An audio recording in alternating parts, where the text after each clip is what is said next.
Hey guys, tonight we're stepping into the scratchy wool tunic of a medieval peasant, and your grand project is building a house. From nothing. No power tools, no pre-cut lumber, not even a rusty old measuring tape.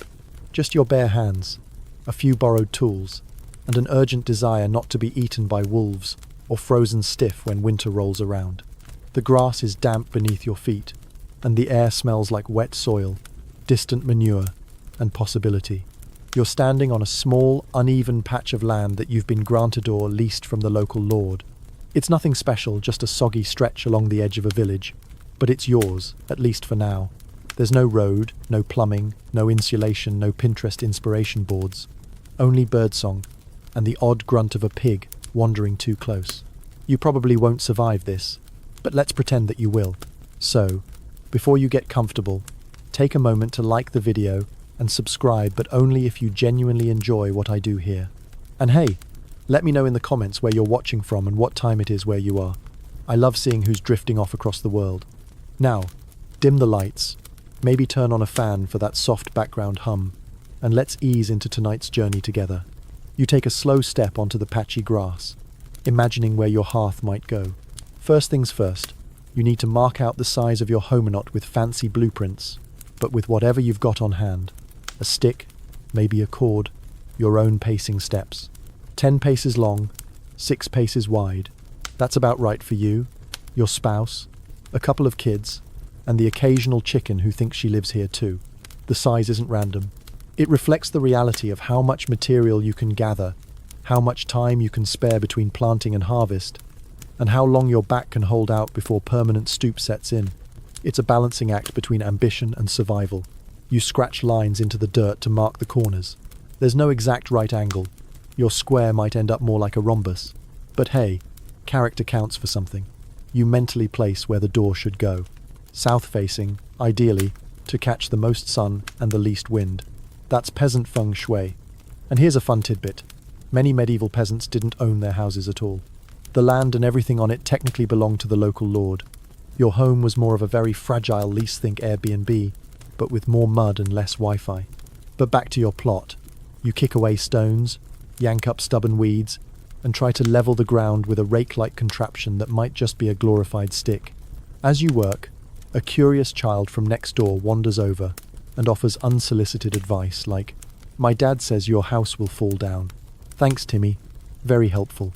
You'll need space for a fire pit in the center, because chimneys haven't made their way to your corner of the world yet. Smoke is just part of the ambiance. The ceiling? It'll be low enough that a tall man will bump his head, and humble enough that warmth doesn't just float away. Now, let's pause and acknowledge something that historians still argue about. Did most medieval peasants build their own homes from scratch? Or were they given ready, built structures by landlords? Some records suggest serfs received basic huts. Others insist DIY was the norm, especially in smaller or newer settlements. You're going full DIY because you're ambitious, and because I said so. The sun rises higher, warming your back as you crouch and scrape. You make notes in your head of where the livestock might shelter, likely under the same roof as you, separated by a wooden partition if you're fancy. It's not just convenient, it's thermally efficient. That cow's body heat might mean the difference between frostbite and a slightly uncomfortable winter. Just before you call it a day, you pause to admire your scuffed lines in the dirt. They don't look like much yet, but they're the beginning of something important. The beginning of your space, your corner of stability in a world ruled by weather, warfare, and whether or not the pig escapes again. You roll your shoulders, which already feel sore, and this was just the marking stage. One more bit of quirky peasant trivia before we close this part of the night. In some parts of medieval Europe, the first step in building wasn't digging or marking, it was placing a protective charm, like an old shoe or a mummified cat, under the threshold to ward off evil spirits. Yes, really. You might want to start hunting for one of those. Maybe not the cat. Maybe. As twilight falls, the damp air smells of smoke from neighboring huts and the first signs of dinner. A thin gruel. If you're lucky. You sit on a rock, dirt smudged and oddly proud, looking at your lines and corners. Tomorrow, the real work begins. You'll venture into the woods to hunt down timber, because your walls won't weave themselves. You wake to the sound of crows bickering and your neighbor already hacking at something with aggressive morning energy. Your arms are stiff, your stomach's grumbling, and there's a new blister forming where you gripped your marking stick too hard yesterday. Welcome back to medieval reality, where pain is proof of progress. Today's task: trees. Specifically, felling them, dragging them, and preparing them for your walls and roof. It sounds simple: cut tree, move tree, win house. But you'll soon discover it's more of a long, splinter-filled odyssey, with only slightly less drama than a Shakespearean play. First, you set out toward the forest at the edge of your village. It's still misty under the canopy, dew clinging to spiderwebs like tiny diamonds, which is lovely, until you walk face first into one. The path narrows as you go deeper, your feet squishing into moss and damp soil.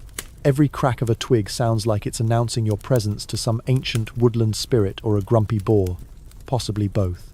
You're looking for ash, elm, or oak. Ash is straight and strong, perfect for framing. Oak's great too, if you can handle its weight and don't mind its twisted sense of humor, as in, it twists as it dries and warps your walls. Elm? Decent, if slightly more brittle. You circle one ash tree like a medieval lumberjack, whispering sweet nothings. You've brought a hand axe, the kind passed down from someone who swore it was sharp, just last winter. It is not. You give the first swing, and it's underwhelming. The axe bites shallow. You keep at it. Swing. Grimace. Swing. Miss and nearly take off your shin. Swing again.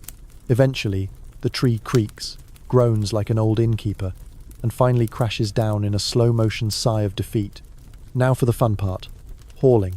You tie a rough rope around one end and begin dragging it toward the village like a medieval CrossFit enthusiast. And yes, you grunt like one too. The bark scrapes against rocks and roots, and every 10 steps you pause to catch your breath, stare at the treetop canopy, and contemplate a new life as a wandering minstrel instead. But you're not done yet. You'll need more than one tree, at least 6 or 7 for the frame, plus smaller ones for crossbeams, rafters, and that inevitable moment when something snaps mid-build and you have to start over. So you return, again and again, leaving a trail of crushed ferns and ego behind. Here's a mainstream historical fact to chew on between splinters. The average medieval peasant house used between 1 and 2 tons of timber. That's right, your arms will be shaking for weeks. This wasn't some quick weekend project. Entire family units, and occasionally guilt-tripped neighbors, would help with the gathering, trimming, and prepping. Community barn-raising vibes, minus the barn and with a lot more back pain. One quirky tradition you stumble across? Coppicing. Instead of chopping down full trees, peasants sometimes cut young trees near the base and let them regrow multiple shoots from the same stump. It was medieval recycling before it was coolant. It gave you perfectly slender poles for wattle walls and fencing. You make a mental note to start your own little coppice patch behind the house, if you live long enough. By midday, you're drenched in sweat and cursing whoever decided that humans should live indoors. A break sounds good. You pull out a small cloth bundle of bread and cheese the cheese, suspiciously rubbery. The bread suspiciously harder than the axe handle. Still, food is food. You chew, drink from a nearby stream, questionable choice, and stare at the pile of logs you've collected. Here's where it gets delightfully ambiguous. Historians still argue whether peasants typically used whole logs or split them for their framing. Some archaeological digs show round timber frames, while others suggest flat planks shaped with adzes and wedges. You'll try both, and pretend it was artistic experimentation. As you begin trimming branches and stripping bark, your hands go numb, then tingly, then itchy. Bark beetles scurry out from under the surface, and you quickly learn to inspect before you touch. Nature, it seems, has a way of biting back when you disturb it. Also, some of these trees smell surprisingly good, like spice and earth, and maybe just a hint of regret. You start stacking the logs at your site. They're heavier than guilt, and twice as stubborn to align. A neighbor offers a half-hearted, "looks good," while walking by with his goat. You're not sure if he's being polite or sarcastic. With peasants, it's hard to tell. Before sundown, you get a moment of peace. The logs form a kind of skeleton, rough and uneven but standing. You lean against one, listening to the rustle of trees in the distance. It's just wind, but your overactive peasant brain imagines forest spirits watching your progress, nodding in grudging approval. And as you sit there, sore and coated in bark dust, A final thought settles in. Building a house from scratch isn't just about shelter. It's a declaration. A muddy, blistered, half-straight, maybe slightly crooked declaration that you're staking your place in a chaotic, feudal world. With your hands, with your sweat, with your very specific collection of tree bark lodged permanently under your fingernails. And just think, you haven't even started digging the foundation yet. But that's tomorrow's problem. You rise before the sun, your shoulders pleading for mercy, your legs giving the creaky protest of someone twice your age. But today's task can't be ignored. You're digging the foundation. Not in the modern rent-a-backhoe sense, no. You're about to get up close and personal with medieval soil using a spade that looks more like a sharpened frying pan on a stick. You shuffle out to your marked plot, eyes crusty from poor sleep and smoke drifting from a neighbour's breakfast fire. The grass is damp again. You keep meaning to fix that hole in your shoes, but priorities. You take a deep breath, brace yourself, and dig. The first spadeful is fine. The second, less fine. By the third, you realize the ground is filled with stones, old roots, and possibly the remnants of someone else's failed house attempt. Each scoop clinks or thunks with a frustrating reminder that nature didn't plan this space for you. You're digging trenches, not a full pit, because medieval peasant houses often used shallow foundations. These narrow trenches will cradle the timber frame and help it stay upright, assuming you don't mess it up. You aim for about a foot deep, deep enough to anchor, shallow enough to avoid the water table. Hopefully. Here's your mainstream historical fact for today. Many medieval peasants used post-in-trench construction. That means vertical timber posts were sunk directly into the earth, then backfilled with soil or stones. No concrete, no mortar, just brute force and hope. It worked well enough for a while, unless the posts rotted, which they did. Often. You continue digging, the rhythm numbing your thoughts. Down, scoop, toss. Repeat. You sweat into your collar. A curious toad hops into one trench and blinks at you as if to say, "Bad spot, buddy." You gently scoop him out and place him in the grass. Medieval construction hazards. Wildlife edition. Around mid-morning, your neighbour Old Girth with the suspiciously straight cottage shuffles over to inspect your progress. He leans on his stick and offers a single comment, bit wonky, then he leaves. You resist the urge to fling a clump of dirt at him. You pause to rest, sitting on a stump with your knees aching and your shirt stuck to your back. A thin breeze drifts over the plot, carrying the scent of manure and wood smoke. You look at your trenches. They're crooked, possibly uneven, and you suspect one side is lower than the other, but they're yours. Now here's the quirky tidbit of the day. In some medieval regions, it was common to place old shoes or animal bones in the foundation trenches as good luck charms. You look down at your own feet, half-jokingly consider sacrificing one shoe, then remember how long it took to make. You find an old chicken bone in your breakfast scraps instead and drop it in ceremonially. Good enough. You return to digging. One trench curves unexpectedly. You try to fix it, only to overcorrect. By the time you're done, the result is less rectangular and more interpretive art. You stare at it, considering starting over. Then you remember you're tired, poor, and mostly doing this to not die in the winter, so you move on. Here's the scholarly debate of the hour. Historians still argue whether peasant houses always followed a consistent footprint, or if they varied wildly based on local custom, available materials, and how many chickens the builder had to chase off their plot during construction. The truth is probably somewhere in the middle, and you're leaning hard into the wing-it side of the spectrum. To stabilize the trenches, you start lining the bottoms with flat stones gathered from nearby fields. They're not fancy, they're not even flat, but they'll distribute the weight better than mud alone. You wedge them in, tapping them into place with a smaller rock because you don't have a hammer. Rocks hitting rock sits practically prehistoric. A young boy trots over with a grin and offers a worm as a building present. You thank him and discreetly flick it into the grass when he's not looking. It's the thought that counts. As the sun peaks overhead, the air grows still. You wipe your forehead and admire your uneven, rocky trenches like a proud artist stepping back from a particularly abstract sculpture. You'll sleep well tonight, assuming your back doesn't lock up entirely. A final check shows you've more or less followed your original footprint. One corner dips a little, but maybe you'll just call it a design feature. You sit again, your stomach grumbling for whatever meal involves the least effort to chew. You realize, as you stare into the dug earth, that this messy, dirty, deceptively simple part isn't just physical labor, it's intention. You're carving your presence into the land, trench by crooked trench. The ground resists, but you persist. It's a quiet kind of rebellion against the chaos of medieval life. And as shadows lengthen across your little plot, you feel just briefly like you've laid more than a foundation for a house. You've laid the beginning of your own tiny empire, wobbly, muddy, possibly haunted by a toad, but yours. Your hands are cracked, your back is an apology waiting to happen, and the trenches you spent all of yesterday carving now sit there like moody scars in the earth, waiting. It's time to give your future home a skeleton, a wonky, lopsided, absolutely earnest skeleton built from the timber you dragged like a heroic mule just 2 days ago. You survey your lumber pile.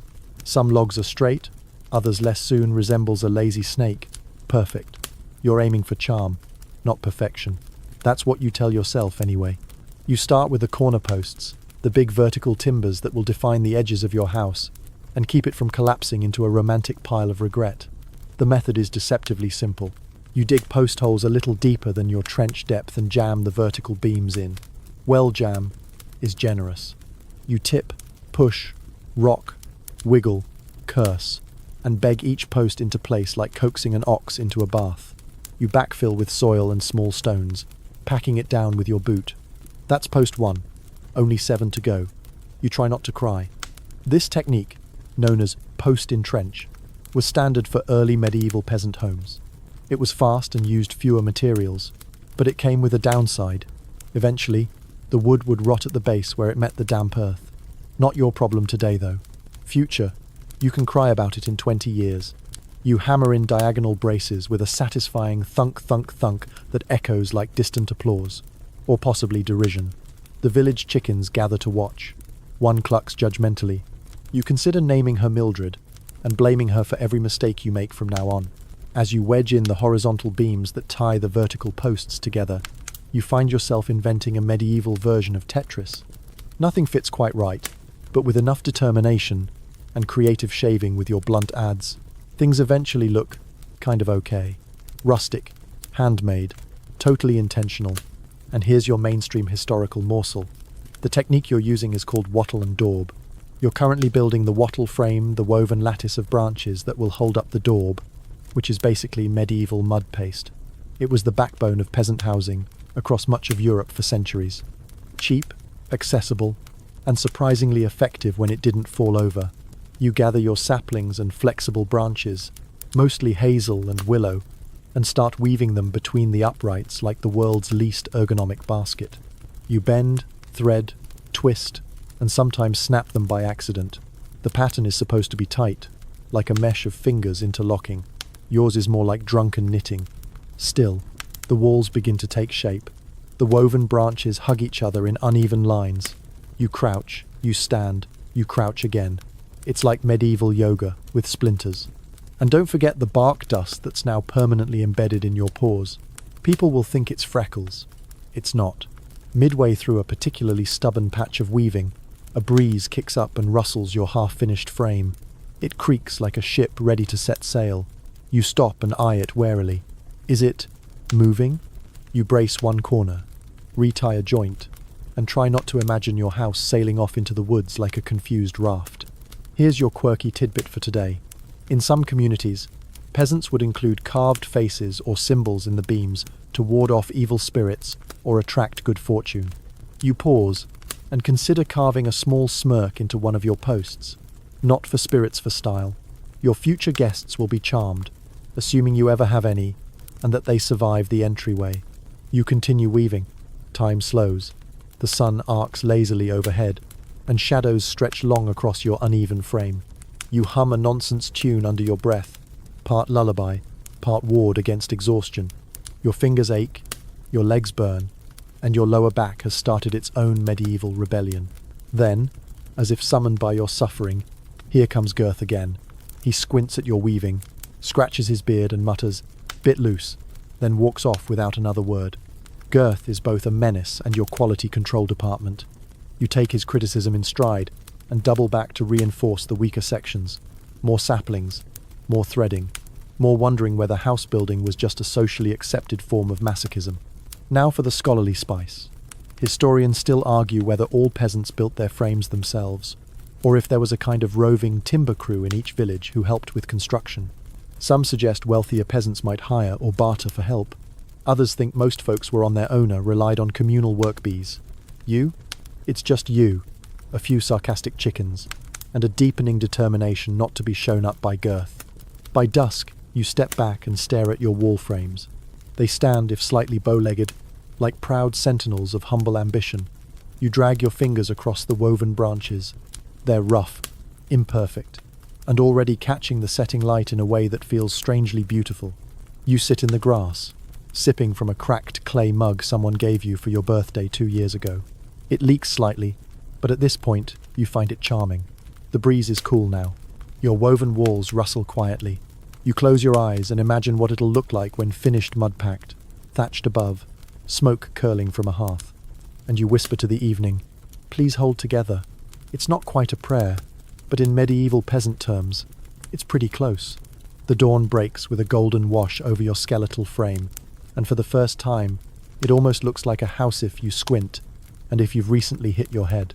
The woven walls you painstakingly created are waiting for their finishing coat, a thick, glorious smothering of medieval stucco, known fondly as daub.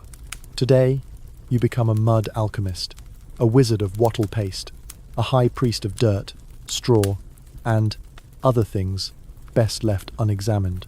You begin the morning with the peasant's equivalent of a shopping list. Earth, clay if you're lucky, subsoil if you're realistic, water, chopped straw, and something sticky. Sticky as in organic, sticky as in dung. Human, animal, who's counting? You opt for cow dung, less awkward to explain if neighbours pass by. Plus, it's what the old builders used. And let's face it, the cows owe you after that week they trampled your turnips. First, you dig out a pit for mixing. You'll want it shallow and wide, not too close to the house lest the splashes decorate your woven walls before you're ready. You haul buckets of soil, layer in straw, pour water from a nearby stream, and then gingerly add the cowpats. Not too much. You're not trying to summon spirits, unless they're the helpful kind. And here's the fun part. You mix with your feet. Yep. No wheelbarrows, no electric drills, just your bare toes squishing through the earthy stew like the world's worst spa treatment. It's cold, sticky, and so wonderfully medieval it almost feels like time travel. You stomp in rhythm, humming as you go, mud creeping up your ankles and clinging with the devotion of a toddler. This delightful mixture will eventually bind your wattle together into a solid, windproof, mostly waterproof wall. Daub was the go-to in medieval Europe for a reason. It was cheap, available, and when dry, surprisingly durable. Just don't punch it, or lean too hard, or insult it near harvest. Once the mix feels right thick, heavy, and slightly terrifying, you begin applying it to your woven frames. Handful by squelching handful, you press it into the lattice, working it deep between the gaps. It's a bit like icing a cake, if the cake were vertical and smelled faintly of livestock. Some parts stick beautifully, others sag like they've lost the will to cling. You keep pressing, smoothing, layering. By mid-morning, you've covered nearly a full wall, and your arms feel like boiled rope. You pause to stretch and immediately regret moving. Quirky daub fact for the day. Some peasants added hair to the mix, human or animalto, give the daub extra tensile strength. You think about plucking a few of your own for authenticity, but decide that dignity is a rare enough commodity these days. Maybe later. As you work, the texture changes. The wall takes on a soft, almost suede-like finish. You run your hand across the fresh layer and imagine sleeping safely behind it. Fire flickering, wind howling uselessly outside. A thin line of smoke curls up from old Girth's house, where someone is burning turnip peels again. Jealousy, clearly. Now for our scholarly kerfuffle. Historians still argue whether medieval daub recipes were regionally standardized or entirely improvised. Some think communities passed down exact ratios like family heirlooms. Others believe it was more chaotica, whatever you have lying around, approach. Given your current concoction includes earth, straw, dung, moss, and what might have been a beetle colony, you lean heavily toward chaos. You pause for lunch, cold pottage, and a hunk of hard cheese. You sit on a rock, arms and legs painted in streaks of drying daub, looking like you lost a fight with a compost heap. You take pride in this. If anyone asks, It's your new look rustic resilience chic. As the sun climbs higher, your daub dries in patches. You begin the second wall, but your hands are trembling now. The work is hypnotic grab. Slap. Smooth. Repeat. Each motion leaves behind a part of you, pressed into the fabric of your home. You imagine future generations touching this wall, wondering about the peasant who shaped it. You hope they appreciate your finger indentations. A neighbor stops by, gives a nod and says, "That's some good smearing." You beam like you've been knighted. By late afternoon, you've covered nearly 3 walls. The last one stares at you with smug vacancy, but your arms have declared a general strike. You tell yourself it can wait until tomorrow. You earned this pause. Your final bit of daub knowledge before twilight settles. In some parts of Europe, daubed walls were lime-washed to reflect heat and repel insects. You won't have lime for a while, but you're already planning how you'll barter for a bit come next market day. Maybe trade a basket of apples, or an extra chicken. Not Mildred, though. She's earned her place. You stand at the center of your frame, surrounded by walls that are suddenly solid, fragile, still drying, but no longer just ideas or sticks or timber. You're enclosed, safe-ish, almost a home. As the sun dips and the air cools, you strip off your muck-covered tunic, splash your arms in the stream, and watch the last rays light up the daub in warm gold. You smell like a bog and feel like a warrior, and as a gentle wind ruffles the drying walls, you whisper to yourself with a crooked smile, "Stick with me, mud." Morning arrives in a cascade of bird chirps, aching joints, and the faint, damp smell of last night's daub. You shuffle out, yawning like a bear just back from hibernation, and admire the earthy patchwork of your drying walls. They've crusted over nicely hard enough to repel wind, soft enough that if you trip into them, you'll just get muddy, not concussed. But now comes the part where physics gets involved in a much more personal way. The roof. You're about to lift heavy timber over your head and balance it in the air without collapsing your newly daubed walls. The stakes? Sky high. Literally. You start with the wall plate's horizontal beams that run along the top of your walls. These will carry the weight of your rafters. Getting them up there is a 2-person job, but since you are tragically lacking in both workforce and dignity, you resort to ladders that are really just notched logs leaned against the frame and prayers muttered under your breath. You hoist one end of the beam and begin the delicate waltz of balancing, lifting, and nudging it into place. The first one nearly slips. You catch it. Barely. You mutter something unrepeatable but medievally appropriate. Eventually, it sits snug on its ledge, and you wedge it into place with a wooden peg and an expression of intense suspicion. Here's your mainstream fact to lean on as you climb like a goat up your wobbly frame. Medieval peasant homes used simple, gabled roofs, made of thatch over a rafter framework. Rafters were set at an angle, tied or pegged at the top to form a peak. It was the most practical shape for shedding rain and snow, assuming your thatch wasn't installed upside down. More on that delightful failure mode soon. Once the wall plates are secured, you begin assembling your rafters. They're lighter beams, notched at the ends, and fastened in pairs to form a peak. You hoist the first set and brace them with a collar beam across the middle, forming a kind of floppy A. You test it gently.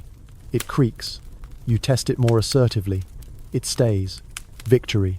Each new rafter is a little easier as you find your rhythm. Notch, lift, wedge, peg. At one point, a passing goose honks derisively as you nearly drop a beam on your foot. You mutter something about roast goose and carry on. Here's your quirky tidbit.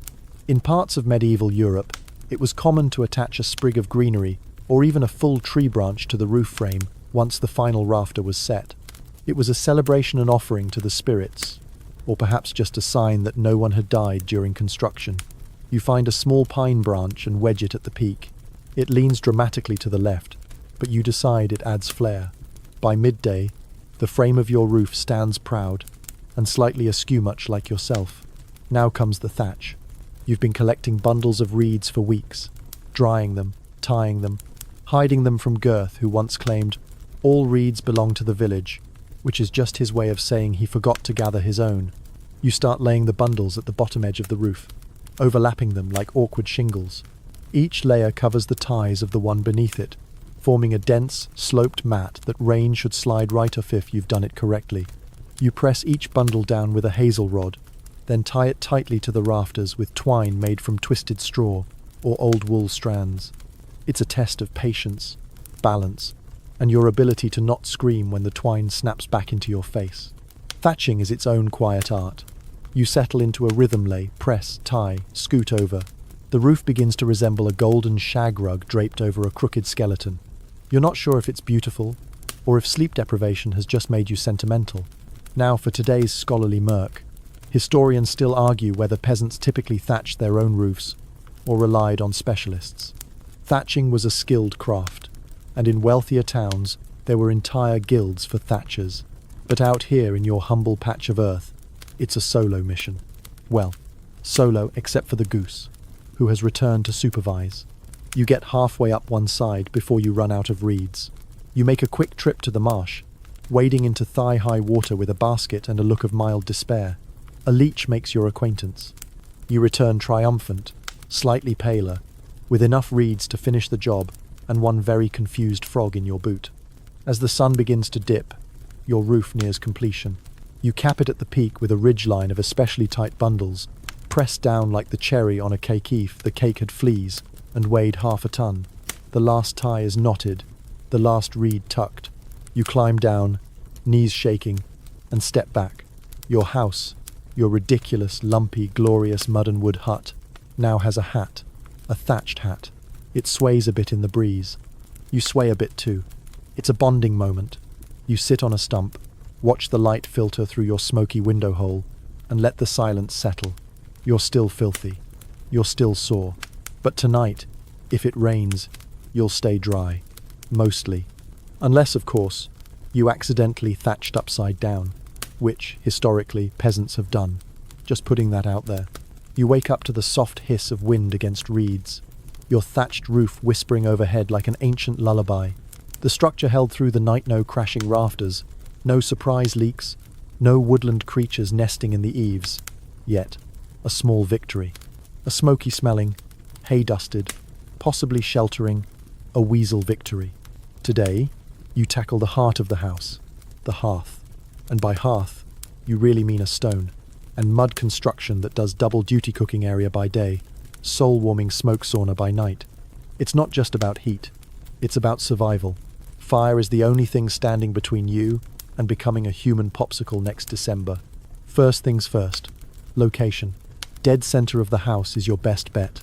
That way, heat radiates outward and the smoke has a straight-ish shot up through the roof. You grab your roughest stones, those irregular, knuckly ones from the stream bedand, start arranging them in a circle or maybe a square. You change your mind halfway through and settle for a vague oval. That's peasant aesthetic. You mortar the stones with what else more mud. If you're lucky, it's clay-heavy and thick like stew. If you're less lucky, it's sandy and slippery, and you have to jam it in with a prayer and a grimace. You press each stone in with purpose, thinking of all the stews, porridges, and half-charred loaves that will bubble and blacken here in due time. Here's your mainstream fact for today. Medieval hearths didn't typically include chimneys, at least not in peasant homes. Chimneys were a luxury, a castle, or manor house kind of thing. Instead, the smoke filtered out through a roof hole, or simply drifted until it found the courage to escape, which means your home will smell like fire, constantly. On the upside, you'll be mosquito-free. As your hearth grows, so does your appreciation for dry hands. The constant handling of wet mortar turns your fingers into prunes that feel like they've lived 3 lifetimes. You wipe them on your tunic, which is now more earth than cloth. You build up the hearth's walls to about knee height, leaving one side open for air to reach the flame. A proper draw means the fire burns hot, not smoky. Not that you'll ever get that balance just right. If the wind changes, you're basically living inside a chimney. Congratulations. And speaking of smoke, here's your quirky tidbit. In some medieval homes, the rafters were intentionally left open and blackened with soot, not for aesthetic reasons, but because it helped preserve the wood. Soot acted like a natural preservative. Your rafters will be seasoned like a cast-iron skillet whether you like it or not. You stack some dried kindling in the center of your new hearth and strike a flint. Sparks catch on a wisp of dried moss. You blow gently, coaxing the ember into a reluctant glow. It flickers, hesitates, and then yesa, tiny flame curls upward like it's always belonged here. You sit back and bask in the smallest, most glorious warmth you've ever earned. A neighbor wanders by and pokes his head through your open frame. "You'll want to build a hood above that," he grunts, "or you'll smoke yourself like a ham." Sound advice, delivered with typical peasant panache. So you cobble together a crude hooded, sloped wooden structure that helps channel smoke toward your roof's peak. It's not elegant. It might catch fire, but it gives the smoke somewhere to go, other than directly into your face. You lash it together with twine, slap on some leftover daub, and hope your lungs will someday forgive you. Now for the ongoing scholarly spat. Historians still argue whether all peasant homes had designated hearths, or if some simply built fires on flat stones or even bare earth. Archaeological digs have found both, suggesting the method might have depended on region, resources, or just how many times someone tripped over the fire pit in the dark. Your fire crackles happily now. You toss in a handful of herbs not for flavor, but because someone once told you they keep bad spirits away. Also, your tunic smells like marsh rot, so anything is an improvement. As twilight settles, you settle beside your fire. The light flickers across the daubed walls, turning them golden in places and shadowed in others. The thatch above shifts and creaks, but holds. Smoke wafts slowly up and out through your makeshift hood, curling into the air like a prayer made visible. You boil a tiny pot of porridge, mostly oats, partly mystery grains, and stir it with a stick. It bubbles and smells vaguely edible. You sit cross-legged on the packed earth floor, blowing on each bite and listening to the fire breathe. The hearth is more than heat. It's the center of your world now, a place to cook, to warm, to gather, to dream. You may not have windows or furniture yet, but with a fire lit and the walls around you, this feels like home. And in case you were wondering, yes, smoke does sting your eyes, no matter how careful you are. But somehow, tonight, even that feels kind of cozy. By now, your home is standing taller, at least leaning slightly with purpose. You've got walls, a roof, and a crackling hearth that smokes only slightly less than your Aunt Edith after a feast day sermon. But while the bones are strong, they're still bare. And in a medieval winter, bare means frozen ears and frozen toes, and frozen other things we won't name. Today, it's all about insulation, sealing the gaps, stopping the wind from using your living room as a shortcut to somewhere warmer. You eye your daubed walls with affection and suspicion. They've hardened nicely, but tiny cracks have begun to appear as they dry. You run your hand over them, feel a faint breeze and mutter, "Not today, wind." Insulating in the Middle Ages wasn't about fiberglass or spray foam. It was about whatever you could find, scavenge, or rip out of something else. Moss, straw, old fabric scraps, animal hair, even dung. Yes, we're back to dung. At this point, you're starting to think it's the duct tape of the medieval world, gross, but strangely essential. You begin with the moss. You gathered bags of it during the thatching phase, and now it's time to stuff it into every crack and crevice in your wattle and daub masterpiece. You pull a wad from the sack. It's springy, green, and smells like wet stone. You press it into a hairline crack, wedging it deep with a stick, then smear a thin layer of fresh daub over it like frosting. Here's your mainstream fact. Medieval builders often used a layer of lime wash over the interior daub to help insulate and reflect heat. It also brightened up the room, because even the best peasant candles barely made a dent in the gloom. You don't have lime yet, but the idea is locked away for future bartering. You move around the room like a slow, determined squirrel, checking for drafts and plugging them with whatever fits. You use wool scraps left behind from last winter's too tight tunic. You use feathers shed from the hens. At one point, you even consider pulling the stuffing from your mattress until you remember it's made of straw and probably home to 5 mice by now. Quirky insulation technique incoming. Some peasants hung tapestries or animal hides on their walls, not for decoration, but to trap heat. You don't have a tapestry, but you do have an old sack and the dried skin of last month's goat. You stretch it across the northern wall and tack it down with sharpened pegs. Voila, instant medieval chic. And now for the scholarly head-scratcher. Historians still argue whether peasants actually cared about insulation, or if they simply accepted the cold as part of life. Some sources suggest homes were so drafty that people slept in cloaks and boots. Others point to clever ceiling techniques and shared body heat sleeping arrangements. You're going with the caring deeply model, mostly because your fingers are numb and your goatskin wall already smells better than the neighbors. By midday, You've sealed the worst of it. The cracks are stuffed, the daub reinforced, and the walls now hum with quiet satisfaction. But there's still the roof to consider. Thatch is a brilliant rain shield, but it doesn't do much to stop heat from escaping. So you climb into the low rafters, wedge more moss and straw between the inner crossbeams, and hope gravity shows some mercy. This is where you discover a family of spiders who are none too pleased with your intrusion. You apologize politely, name one of them Bartholomew, and leave a corner untouched as a peace offering. You climb down, itchy and dusty, and test your work. You crouch by the hearth and light a fire. Smoke curls upward, slow and steady. The warmth spreads and lingers, just a little longer than before. You press your hand against the wall. It holds the heat like a warm mug, faint but present. You sit back, chest swelling with pride. Then the breeze from under the door hits your ankles and ruins the moment. Ah yes, the floor. Your house may be insulated like a wool-cloaked badger, but the ground is still cold, hard, and sucking the warmth from your bones. You make a quick fix laying extra straw across the floor, thick as a haystack. It's soft, it's warm, and it rustles when you walk. Bonus feature, it hides the dirt you still haven't swept. You promise yourself you'll replace it before it molds. You won't. As dusk sets in, the room feels different. Less like a barn, more like a burrow. It smells of smoke, moss, damp straw, and you. Your breath fogs the air a little less now. You stretch out on the straw and stare at the roof beams, which no longer drip or whistle. Outside, the wind hums against the thatch, testing your defenses. You whisper back, "Not today, wind." You're making progress. You've got walls that no longer shiver in the breeze, a roof that mostly stays above your head, and a hearth that smells like smoke and faint pride. But your home still has one massive flaw every time you leave or enter. You're squeezing through a gap in the wall like a peasant-shaped worm. It's time, at long last, for doors and windows. You start with the doorway. Right now, it's just a hole framed with timber, more suggestion than structure. You measure the width with your hands, then realize your measurement system is wildly inconsistent. 2 hands and a toe yesterday is definitely shorter than today's 3 elbows and a guess. You settle on a size that fits you, and maybe your neighbor's goat, if it ever decides to visit. And let's be honest, it will.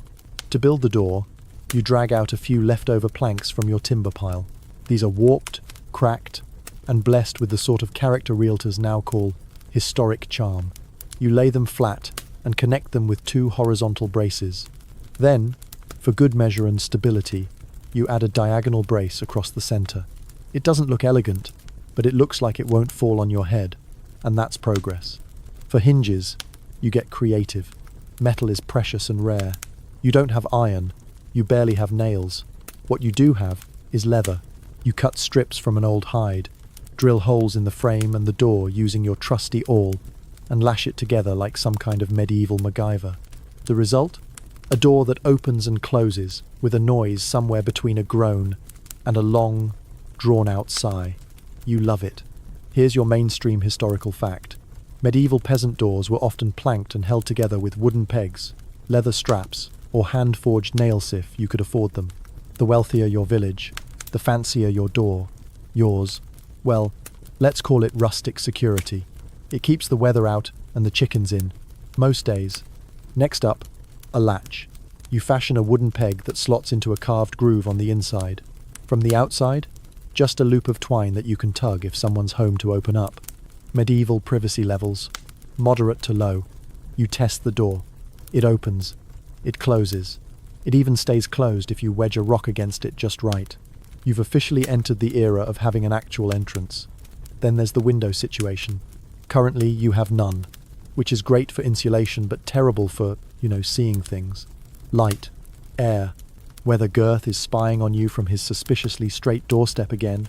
You decide to cut 2 small openings, one on the south side for light, one on the east to catch the morning sun, and possibly the scent of your neighbor's baking.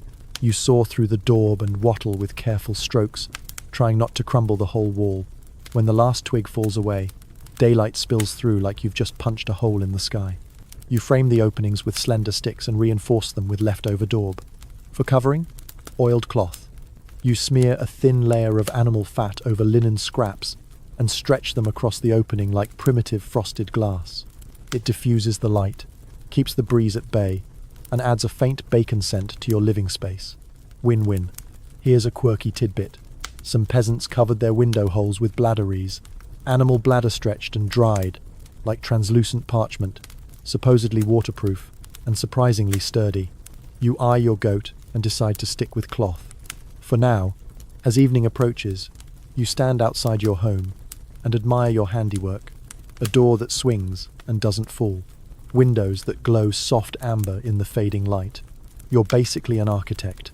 Now for today's scholarly back and forth. Historians still argue whether most peasant homes had windows at all, or if they were left open and unshuttered, except in winter. Some sites show clear window frames. Others suggest they weren't worth the effort or materials. It likely depended on the builder, the region, and how much daylight one could tolerate before becoming an easy target for bugs or bandits. You've opted for small, shuttered openings with internal cloth, and maybe wooden covers for bad weather. It's modest, practical, and if you squint, charming. A place you could one day raise chickens and children and cats that keep wandering in uninvited. You step inside and close the door behind you. It thunks, then creaks, then settles. The room dims. You light a taper from the hearth and hold it up. The glow dances across the daub, flickers off the thatch, glimmers in your oily window panels. You smile. It's no castle. It's not even symmetrical, but it's yours. A door to close against the world, windows to peek out and dream through. A house that now feels just a little bit like a home. You wake to a soft amber light pooling on the straw-strewn floor, your oiled cloth windows diffusing the sun into something almost warm.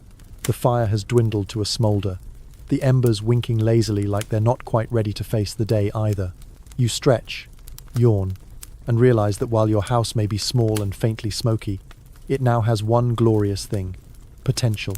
Today, you finally get to furnish the place, not with designer couches or vintage end tables. No, you're going full medieval. Upcyclogs become chairs, branches become shelves, and flat stones serve every purpose under the cold and questionable sun. You start with the basics. A table.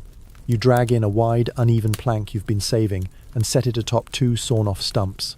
It wobbles, so you jam a bit of moss under one leg. It still wobbles. You add more moss, then a rock. Now it's tilted the other way. Eventually, you accept that in the medieval world, level is more of a dream than a standard. Congratulations, your table has character. Next, you fashion a couple of stools. Just thick logs, hacked roughly into shape and smoothed only where necessary. They're squat, awkward, and one of them has a suspicious lean, but you sit on it proudly anyway. A king on a crooked throne. Here's your mainstream historical morsel. Most medieval peasants didn't have chairs with backs. That was luxury stuff. Simple benches, stools, or just the floor, those were your options. Your new home will be historically accurate, even if your backside occasionally protests. You build a storage shelf next, using salvaged branches and lashings of twine. It holds your wooden bowl, your eating spoon, and a small clay cup. You set your precious few possessions out carefully. Your knife, your wool tunic, the smooth stone you've been using to flatten dough. Somehow, seeing them in place makes the house feel lived in, like you've always been here. Quirky furniture alert. In some regions, peasants built sleeping benches into the wall-raised wooden platforms filled with straw and shared by the whole family. You consider this, and begin building yours in the back corner, against the thickest wall. You lay a few planks across beams and cover it in dry straw, topped with a scratchy wool blanket. When you lie down, the straw crinkles, and something pokes your back, but it's still the softest thing you've experienced in weeks. You even build a tiny pen inside for your chicken, yes, Mildred. She pecks around indignantly, but you know she secretly loves having a personal nest in the warmest part of the room. She's laid one egg today, which you consider rent. By midday, your home has transformed. Every surface now has a use. A bench doubles as a table, a rock is a seat.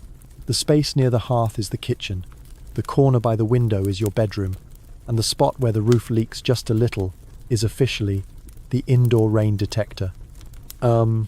Now, here's the scholarly debate for the day. Historians still argue how much furniture a typical peasant owned.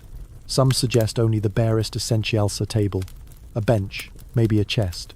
Others point to archaeological digs revealing signs of more elaborate furnishings, perhaps bartered or inherited. It likely depended on the peasant's status, the local economy, and how skilled you were with a hand axe and a sense of daring. You add your final touch, a curtain. Not silk or velvet, of course, just a scrap of woven cloth hung from a bent stick across the sleeping area.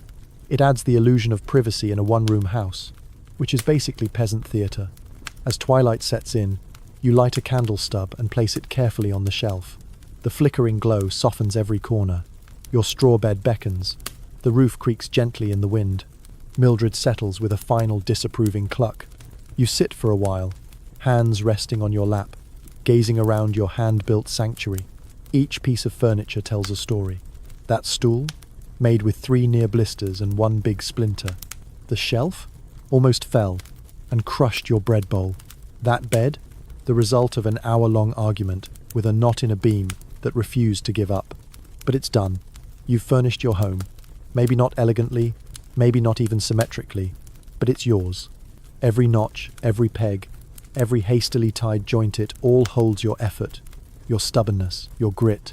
And tomorrow, you'll finally step outside and let the neighbours see what you've made. Just hope Girth doesn't show up with a measuring stick. You wake with the sun warming the daub, the scent of last night's stew still clinging to the rafters, and Mildred already pacing with that judgmental click of claws on straw. You stretch, creak, and peek out your oiled cloth window. Today's the day.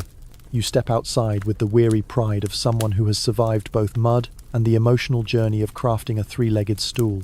As you step into the village path, you brace yourself, because now comes the final trial. Not wolves, not storms, but the gaze of your neighbours.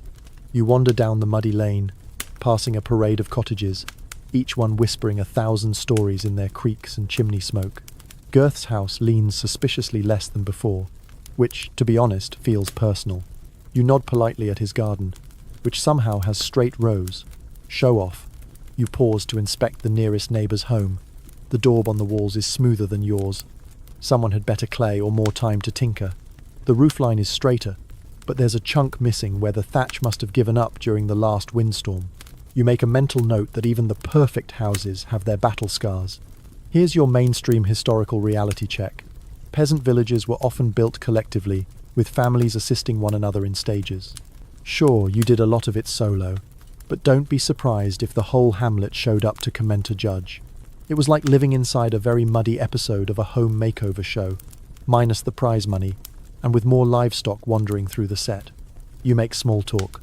You ask whose wattle held up best. Everyone swears by a different technique.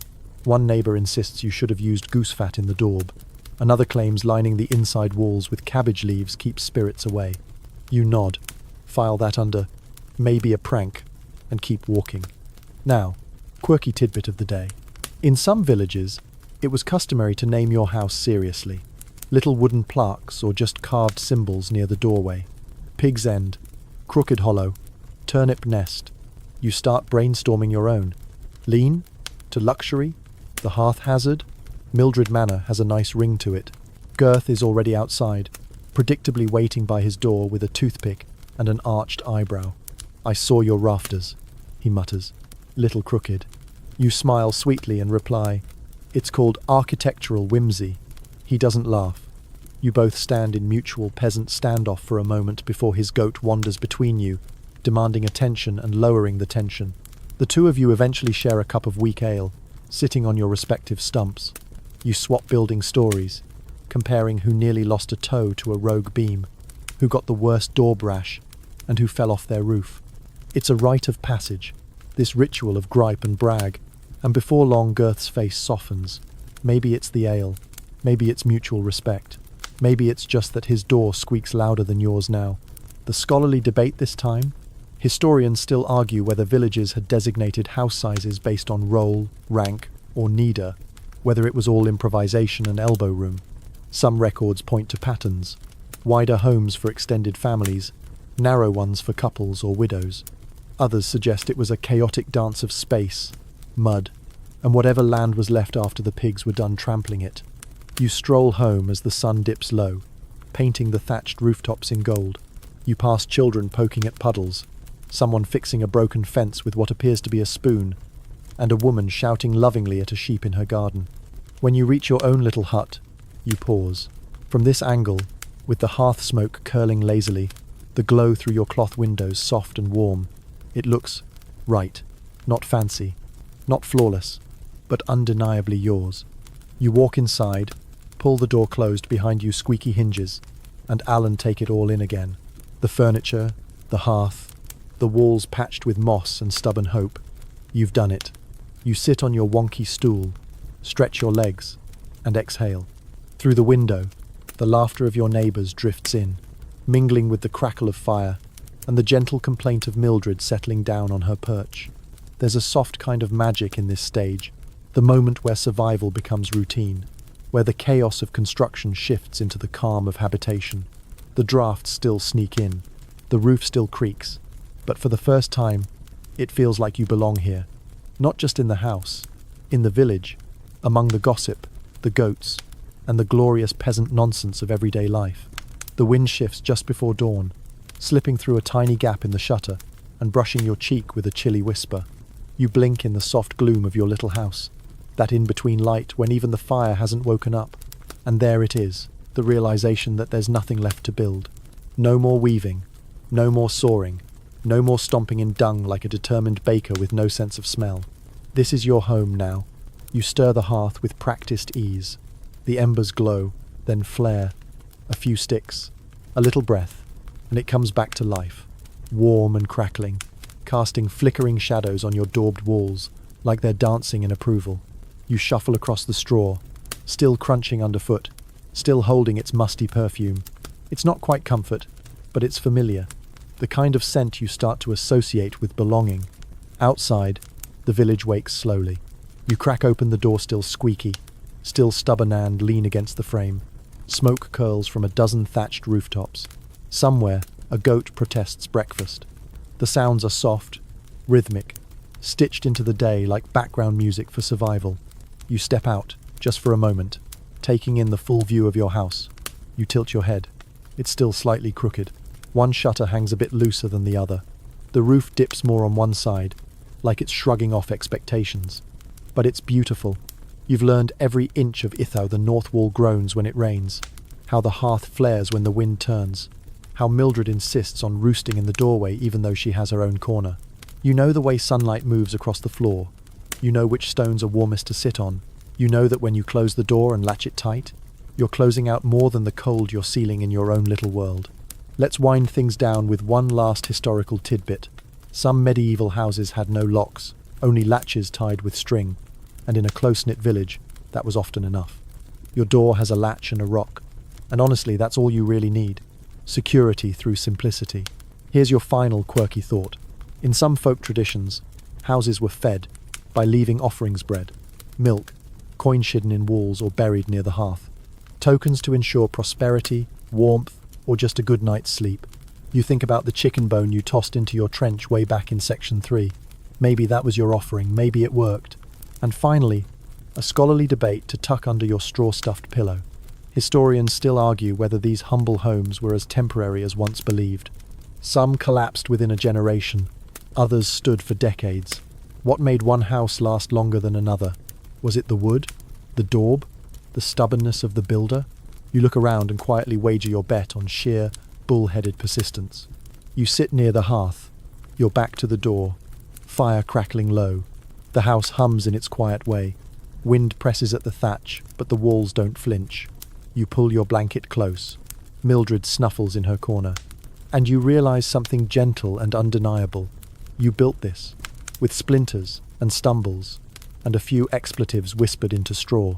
Every inch of it came from your hands, your sweat, your choices. It's not perfect, it's not fancy, but it stands. It shelters. It holds heat and hope in equal measure. And just like that, you close your eyes not because you're exhausted, though you are, but because, for the first time, there's nowhere else to be. So now, with the fire down to its last few embers, and your breath slow and steady in the straw-dim room, let's let everything soften. The wind still tickles the thatch above, brushing like fingers through dry reeds, a faint creak from a wooden joint, a sleepy rustle from your favourite grumpy chicken. The house sighs around you, warm and worn in. Your hands rest on your chest, fingers loose, palms still stained faintly with dirt that no amount of scrubbing could quite erase. You earned that. Every smear, every knot in the beams, every strange patch of moss wedged into a wall. Each one says, you were here. Breathe in. Let the scent of smoke and earth and drying daub fill your lungs. It's not perfume, but it's yours. Breathe out. Let go of the weight. The tools are down. The work is done. And if there's a little breeze still sneaking in, that's just the house whispering goodnight in its own old wooden tongue. Soon, you'll drift off on your straw-stuffed bed, spine pressed against a sloping wall, toes tucked under wool, dreaming of mud, thatch, and maybe just maybe that ridiculous crooked shelf finally staying up. Sleep well, builder. You've earned it.